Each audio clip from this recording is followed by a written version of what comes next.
Pernah kepikiran gak sih, di zaman yang serba canggih ini, apa kita masih butuh kitab suci? Nah, kali ini kita akan bedah sebuah argumen yang menarik banget yang datang dari sebuah surat pribadi yang mencoba menjawab pertanyaan besar itu. Ya, ini dia kan pertanyaan utamanya. Dengan semua info ada di genggaman kita, kenapa sih kita harus balik lagi ke teks-teks dari zaman dulu? Pertanyaan inilah yang jadi pemicu dari seluruh rangkaian argumen yang akan kita lihat. Nah, jawaban yang mau kita bahas ini datangnya unik banget. Bukan dari ceramah atau buku tebal, tapi dari sebuah surat pribadi yang ditulis oleh Mehmet Gökhan untuk temennya. Jadi ini lebih kayak obrolan dari hati ke hati tentang sebuah isu yang ya cukup rumit. Dan ini dia pemicunya. Pertanyaan dari si teman yang mungkin juga pernah ada di kepala kita. Kita kan bisa nentuin kebutuhan kita sendiri. Ngapain butuh kitab? Kenapa harus percaya sama kitab? Dari sinilah penulisnya mulai membangun argumennya. Yang menarik, penulis ini nggak langsung mulai pakai dalil-dalil yang berat. Justru, dia ngajak kita mikirin sesuatu yang dekat banget sama kita. Sesuatu yang mungkin ada di rumah kita sekarang. Coba deh bayangin, kita baru beli pemanas air. Teknisi udah jelasin panjang lebar, tapi beberapa bulan kemudian, kita lupa cara pakainya. Apa yang pertama kali kita cari? Pasti buku manualnya kan? Nah, ide sesederhana ini yang jadi pondasi argumennya. Dan disinilah perbandingannya jadi kena banget. Sebuah mesin yang umurnya paling cuma 10 tahunan aja butuh buku panduan. Terus gimana dengan kita manusia? Kalau kita percaya hidup ini nggak berhenti di sini, apa kita nggak lebih butuh panduan? Ini inti dari analoginya. Jadi buku panduan ini menurut si penulis isinya bukan soal teknis, tapi soal pertanyaan-pertanyaan terbesar dalam hidup. Siapa kita ini sebenarnya? Dari mana kita datang? Dan tujuan akhir kita kemana? Pertanyaan yang bahkan teknologis secanggih apapun nggak bisa jawab. Oke, argumen yang pertama tadi kan soal kebutuhan pribadi kita. Sekarang, penulisnya ngajak kita lebih dalam lagi, dari hal-hal yang bisa berubah seiring waktu, ke satu realita yang nggak akan pernah berubah buat manusia. Zaman berubah, tetapi kematian tidak. Wah, kalimat ini benar-benar jadi pusat argumennya.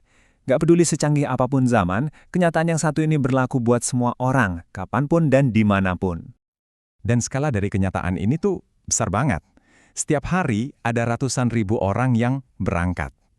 Ini bukan sesuatu yang jarang terjadi. Ini adalah sebuah kepastian yang terus-menerus ada di sekitar kita. Nah, ini poin pentingnya. Walaupun kematian dialami semua orang, penulisnya bilang kalau perjalanannya itu, ya sendirian, kita menghadapinya seorang diri.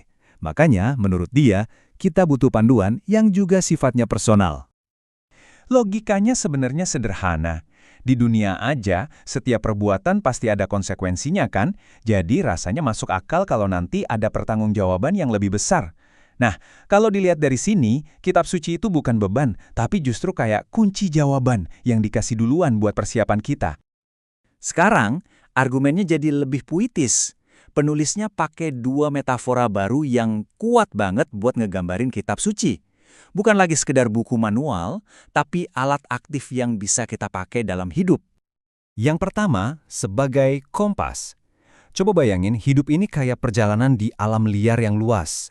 Nah, kitab suci dalam pandangan ini adalah alat navigasi yang ngejaga kita tetap di jalur yang benar biar nggak tersesat. Metafora kedua adalah sebagai penyembuh. Penulis melihatnya sebagai resep atau obat. Bukan cuma buat penyakit fisik, tapi juga buat rasa gelisah, sedih, dan luka-luka batin yang kita semua pasti pernah rasain. Perbandingannya jelas banget. Kalau badan kita sakit, kita ke dokter. Terus kalau hati atau jiwa kita yang sakit, penulisnya seakan bertanya, kita harus cari pertolongan kemana? Sampai di sini kan pembahasannya personal banget ya.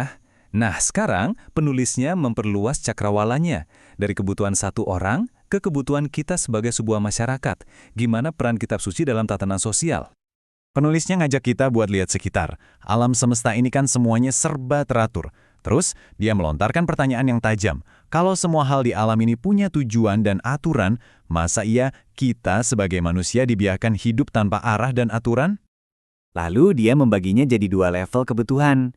Ada kebutuhan dasar yang fisik, makan, tempat tinggal, rasa aman. Tapi di atas itu ada kebutuhan yang bikin kita jadi manusia seutuhnya, keadilan, hukum, dan hak-hak yang setara. Terus, gimana caranya kita bisa mencapai nilai-nilai luhur kayak keadilan buat semua orang itu? Menurut penulis, nggak akan bisa kalau setiap orang pakai aturannya sendiri-sendiri. Kita butuh sebuah landasan hukum yang sama untuk semua. Dan disinilah semua argumen tadi jadi satu.